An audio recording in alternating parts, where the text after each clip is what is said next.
everybody, I'm Bree the Plant Lady, checking in with an October container garden tour.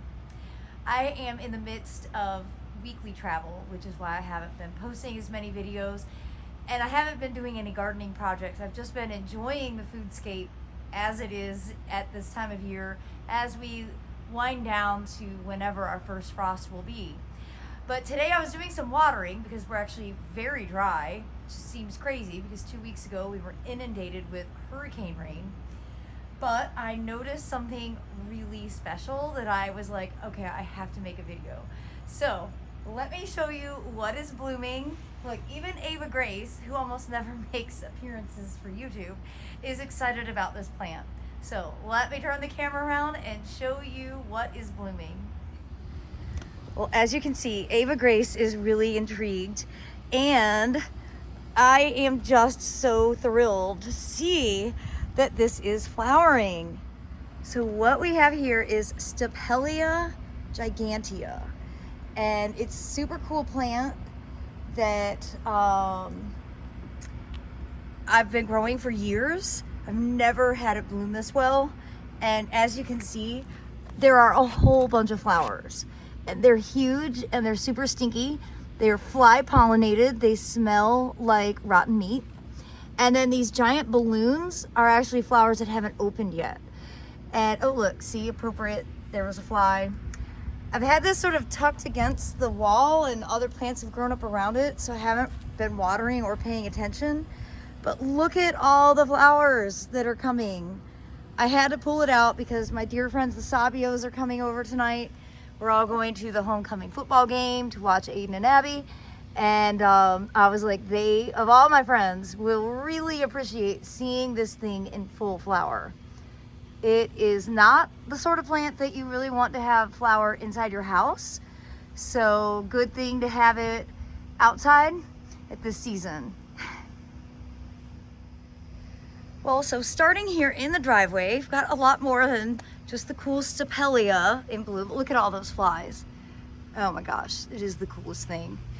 I am way behind schedule on harvesting rice, and the birds are stealing all the seeds. This happens every year. But you can see along with it, the Fignominal fig is doing great, and I've actually got 2 little figs that are ripe and ready. I'm gonna go ahead and eat these. And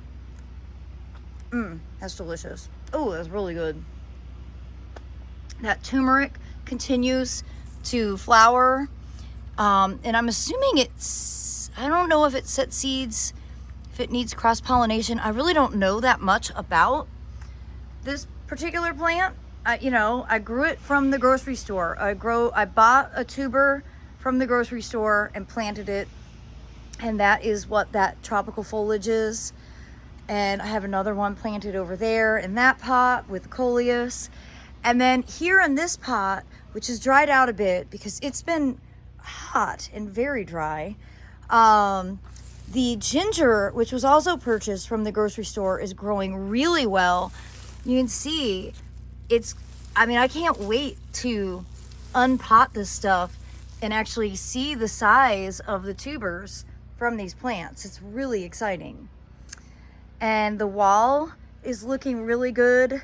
It needs to be watered every day now because especially the coleus side is really root bound at this point.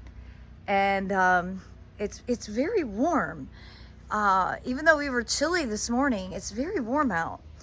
And then the side with all of the broccoli and cauliflowers is doing great, except that you see I've got grasshoppers that eat everything. And the BT doesn't deal with the grasshoppers. The BT only works on the cabbage worms. So all of the foliage that's looking bad, that is from grasshoppers, which is really kind of annoying. You can see this rice is still looking good. I don't think the birds have discovered it. And this is on my list for tomorrow. I have to teach a class tomorrow morning. I have a really busy day. Aiden and Abby are flying up to Long Island for a wedding. So there's just a lot to do. October is always so hectic. But the pots here are doing really well. You see, this is a culinary sage that is sort of commonly referred to as Jenks Farmer. It actually has a Yiddish name, but I never remember it. I am going to cut and dry some of this just like I do the basil so that I'll be able to grind it and use it for holiday gifts, sort of mixed herbs from the garden. I'm still so impressed with this begonia, and I'm sure if I didn't have it so crowded, it would probably have a better form, but the fact that it's still alive, this is the only begonia, especially like a fancy leaf begonia, that has actually made it through the whole duration of a summer here in central North Carolina. And I know there's a label in here. Oh yeah, I have it right next to it. So you can see, there it is. Iconia Portofino Dark Orange from Dooman Orange. And you might recall, I transplanted the turmeric into this pot, wondering how it would do in so much shade. It looks great. Obviously not as vigorous as those other ones that are in full sun, but it's still a really nice foliage element in a shady pot. So I started this tour showing off that succulent, and I wanted to show you this shady succulent window box that has literally not been watered by me once this summertime. Now, it does get watered when I have a sprinkler going in circles, but that is it. This is really tough as nails, these plants, and remarkable how well they do in such dense shade. So we often think of succulents as being full sun plants, but here in the Southeast, you can actually grow a lot of succulents in a lot of shade, and they do really well and are truly zero maintenance. Now, these are all tender, so if I was to leave them out, they would die with frost. I will be pulling this out, getting them replanted. I'm going to put all of my succulents into the new greenhouse this year to see how they overwinter there.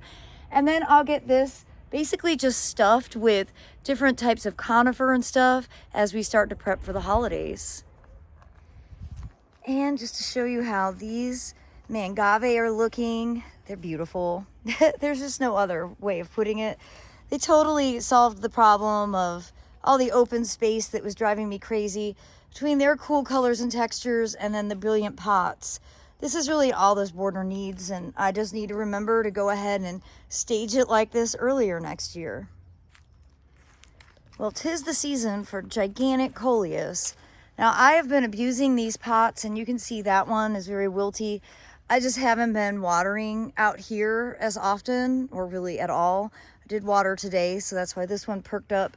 That one, I'm just going to go ahead and get ready to start taking out some of the summer tropicals because they aren't going to make it once we have a frost, and they just don't look that good. So I'm not in the stage of redoing any of my containers yet, though it's on my mind. My schedule is just too busy. I'm not home. So I won't be getting to any container renovations realistically until the beginning of November. And here at the Airbnb, this pepper has just been an absolute rock star. I've been harvesting so many fruit off of it, and they turn a beautiful, brilliant orange. I've harvested more than 50 fruit from this one single plant. It's pretty amazing. You see, these rice are also ready for the seed to be harvested. And I'm excited to start making floating flower arrangements, but again, my schedule is just a little too cramped that I'm trying not to stress myself out. Thinking about all the things I need to do and taking it in stride. All of the containers here out front look quite good. Again, the coleus is just getting enormous at this season. They do need a lot of water. These pots basically need water every day. Now you can see here, I put some cauliflower in this pot, but then I forgot to spray with BT. And that's exactly what happens. The cabbage worms came, completely decimated all three plants.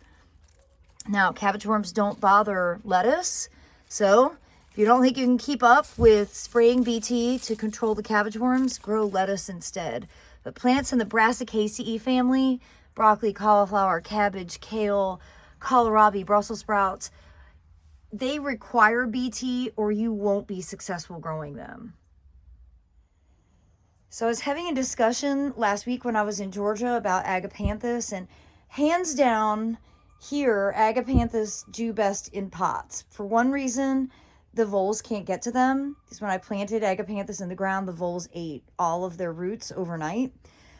This has been planted for 2 years and it overwintered right here without protection last year and came back really well. And you can see how many flowers it produced. So I do think Agapanthus here in central North Carolina and probably through parts of Georgia are better container plants than they are being planted in the ground. Well, number one thing on my desire list, my to-do that I'm excited about list, is to get all of these ferns planted under this Taxodium. But I'm waiting because we're having concrete poured, a big pathway, a big patio, a big entryway, another patio over here. And so I'm waiting to do these garden projects until after the construction projects. And I have to remind myself of this all the time. So these trial plants are just about done. You can see there are still some tomatoes hanging on. These peppers are irrationally hot, but they'll be good to be able to grind up and use to deter squirrels. So that's kind of the only reason to have some hot peppers. I can't digest anything like that. I wanted to show you these heirloom, the Dwarf Heirloom Tomato Project from Craig LaHoulier. All of these are different varieties planted directly in the veggie mix bags, and you can see they are still growing. They're not producing a ton of fruit, but there are fruit on here still, and they do ripen, and I am still harvesting tomatoes on a daily basis. So it's just been my mission to keep all of it watered, because believe it or not, it's dry and it's not humid. The plants dry out a lot faster than they do even during the extreme heat of the summertime. This patch is looking way messier than I'd like. Again, when I have a spare minute, I will come through and clean it up, go ahead and harvest this tomato while I'm standing here. Everything is slowing down except for the tomatoes and eggplants, and they just continue to produce like mad.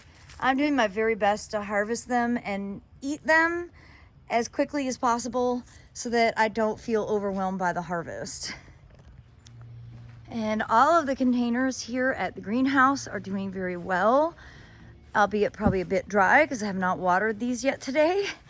Again, you can see turmeric growing like mad there. I can't wait to harvest that. This is like an ornamental ginger that I'm sure it does have. It's more like an alpinia. I'm sure it does have an edible component. And then that is, again, ginger from the grocery store. Look at all of these ripe peppers. I haven't walked out here in 2 days. Oh, good grief. Okay, might as well get them. I do not grow these so that they can turn into compost. I grow these so that we can harvest and eat them. So, there we have it. Lots and lots of peppers. Fall, short days, really stimulate the peppers to flower and produce tons of fruit.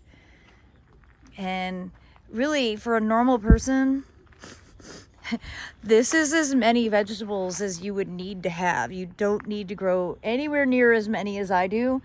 I totally do this like it's overkill, what I'm cultivating here. Obviously, this was the year I was on a turmeric kick. Here's more turmeric. As you might recall, I kind of renovated this in early September, and you'd never even know that I did anything to this pot with as well as everything is grown in. And the succulents here are looking great. Actually came out and took pictures from this vantage last night with the northern lights. So cool. And yep, lots of tomatoes still, even though they're not necessarily pretty plants, they are still producing. And that's what matters. I always say the first tomatoes and the last tomatoes are the most special. Everything in between you sort of take for granted. And we have a lot of productivity still going on in all these pots. As you can see, an endless amount of eggplant. I have like 3 pans of eggplant in the oven right now. Just to give you guys a general idea of how many fruit I'm harvesting on a near daily basis right now. And over here, I've got some things in pots for better or for worse. Because I haven't been doing a great job watering. You know, the succulents here look great. Got that champagne grape that's growing out of this large pot there. And it's actually putting on a second round of fruits. You can see there. And then the hops, which I probably should just go ahead and bite the bullet and plant it in the ground. I would love for this arch to be properly covered, and the hops would definitely do that if I allowed them. Oh my gosh, you guys, look, I have a single hop right there. If I can get it to focus. Hang on, this is hard when you have your hands full of produce. Oh, focus. There we go. There's a single hop. So this is not in a container, but I'm standing right here and I have to show you, this is the best year ever for the Charles Grimaldi Brugmansia. I don't think I've ever had this many flowers at once. It's awesome. And you know, this is a dieback perennial for us here in central North Carolina, but really terrific. It's been in the ground 12 years. And I'm so thrilled to see this arch is covered. You can really see Seminole pumpkin starting to grow out, and I've been harvesting these young so I can just make ratatouille from them. And then all of the pots here on the back porch or back brick patio look great. Obviously the succulents, you just can't go wrong with succulents. And the citrus over here are really starting to mature. I'm gonna be gathering lime juice from all of these before too long. What I do with my lime harvest is I juice them and then I freeze the juice, and then whenever I need lime juice, I have my own homegrown to be able to take advantage of. And you might remember way back when in early June, I actually created this little succulent stand because of course all of these plants were tiny. This is where that Stapelia was located, and see, I've got another beautiful succulent pot here, and actually another one right here with this euphorbia. They're essentially totally covered. So it might be time for me to come in and pull these out, put them in a more prominent area, or frankly, just start carrying these over to the greenhouse. Well, everybody, I hope this October container garden tour will serve as inspiration for you. If you are growing Stapelia, you might want to go check out to see if you've got flowers on yours. And as always, thanks so much for watching. Happy gardening.